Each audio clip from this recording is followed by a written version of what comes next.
I know those milk mustache commercials are a hit. I know you've been told that milk does a body good. But at some point, someone has to point out that the milk emperor has no clothes. In fact, we're doing it today, here on Healthcare Triage.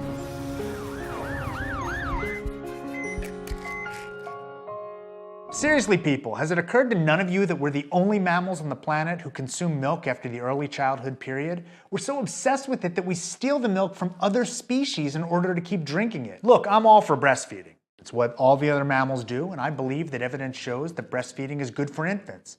I also understand that we likely breastfeed for a shorter duration than nature intended, and in those cases, giving kids milk-based formula and cow's milk are fine. But after age 2 or so, or whenever the brain no longer needs the extra fat for development, there's really no good reason for us to keep drinking this stuff. Think about human history. Before we domesticated animals, we were getting along without any other animal's milk.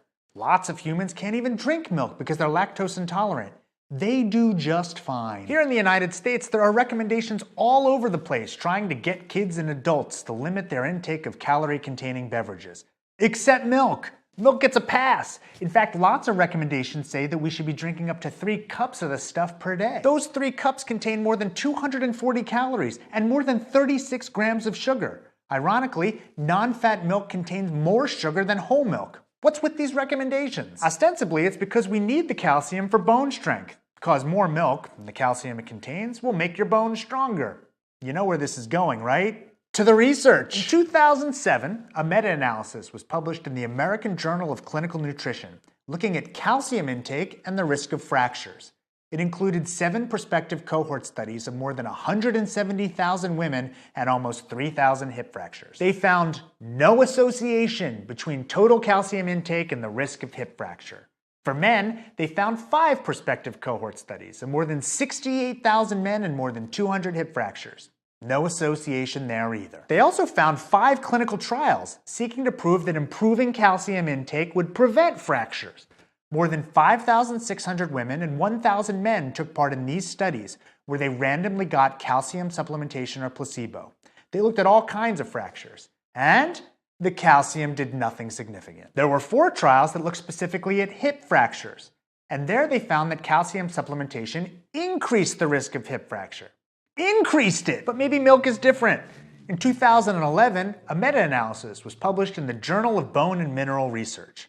Researchers tried to gather all prospective studies looking for an association between milk intake and the risk of developing a hip fracture. There were 6 studies that included data on more than 195,000 women who sustained more than 3,500 hip fractures. Guess what? There was no association between milk intake and the risk of fracture. There were 3 studies of more than 75,000 men with 195 hip fractures. Analyses again could not establish a statistically significant relationship. No proven protective effect of milk. To repeat, milk isn't going to stop you from breaking your hip. But there's a more recent study published in JAMA Pediatrics just earlier this year. It was a prospective cohort study of 96,000 men and women in the long-standing Nurses' Health Study and Health Professionals Follow-Up Study. They asked participants to rate their milk consumption as teenagers and then followed them to see if they got hip fractures over the next 25 years or so. Turns out that males who drank more milk as teens had a 9% higher risk of having a hip fracture later in life. When height was added to the analytic model, the relationship wasn't significant anymore. So the good news is that the milk isn't going to hurt you, but it's not going to help you either. Drinking too much milk can be awful for your gut.